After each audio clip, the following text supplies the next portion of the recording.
అరే! Deadly boring idli నీకిట్లా సుతిమెత్తగా మృదువుగా చేసుకుంటే ఓలకైనా తినాలనిపిస్తది. అవునా కాదా? పంటకి ఇయాల మా అమ్మ గదే రెసిపీ చేసి చూపిస్తదంట. ఇక మీకు ఇప్పటికే ముచ్చట అర్థమైపోయింది కదా! రోళ్ళైతే ఇయాల మినపప్పు రుబ్బబోతుంది మా అమ్మ. ఫస్ట్ టైమ్ కాబట్టి మంచిగా పూజ చేసేసి, బొట్లు పెట్టేసి, గౌరీదేవి లెక్క భావిస్తాం కదా! ముందుగైతే ప్లెయిన్ బియ్యంలో రుబ్బేసేసి పక్కకు తీసేసి కడిగిన తర్వాత మా నానబెట్టుకున్న మినపప్పుని రుబ్బుతుందన్నట్టు. అరే! చానా ఈజీగుంది. మీద కట్టుంటే ఊకొడిపోతది కదా! గిదైతే మంచిగా అదే పిడిలాగా వచ్చేసింది కాబట్టి ఈజీ అయిపోతుంది. నేను కూడా 2 షేర్‌లేసిన తీయుర్రి చానా ఈజీగానే అయిపోయింది. ఇప్పటి నుంచి వడలు, గిడలు, చట్నీలు అన్నీ దీంట్లోనే వస్తాయి. విలేజ్ డెకర్ ఇన్‌స్టాగ్రామ్ పేజ్ నుంచి ఆర్డర్ పెట్టుకున్నామంటే వీళ్ళ దగ్గర కుండలు, గిన్నెలు చానా ఉంటాయి. ఇక నానబెట్టుకున్న ఇడ్లీ రవ్వల మనం ఏం చేసుకోవాలి రుబ్బుకున్న మినపప్పు ఏసేసి రాత్రి పెట్టేసినామనుకోరి పొద్దుగాల మనకు మినపప్పు, ఇడ్లీ పిండి రెడీ అయిపోతదన్నట్టు.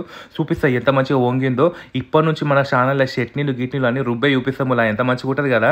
చిన్న రోల్ సైజ్ కాబట్టి చాలా మంచిగుంది. పిండి కూడా సూపర్ అంటే సూపర్ పొంగింది. ఇక ఉడుకు ఇడ్లీలల్లా కొబ్బరి చట్నీ, పల్లీల చట్నీ, పుట్నాల పొడి ఏసుకున్నాను. ఇయాల మా అమ్మ సాంబార్ చేయలేదు గానీ ఇడ్లీలైతే మెత్తగా అంటే మెత్తగా వచ్చినాయి. మిక్సీకి, రోల్‌కి చాలా డిఫరెన్స్ ఉంటది. ఇంతకీ మీకు నచ్చిందా లేదా ఇడ్లీ?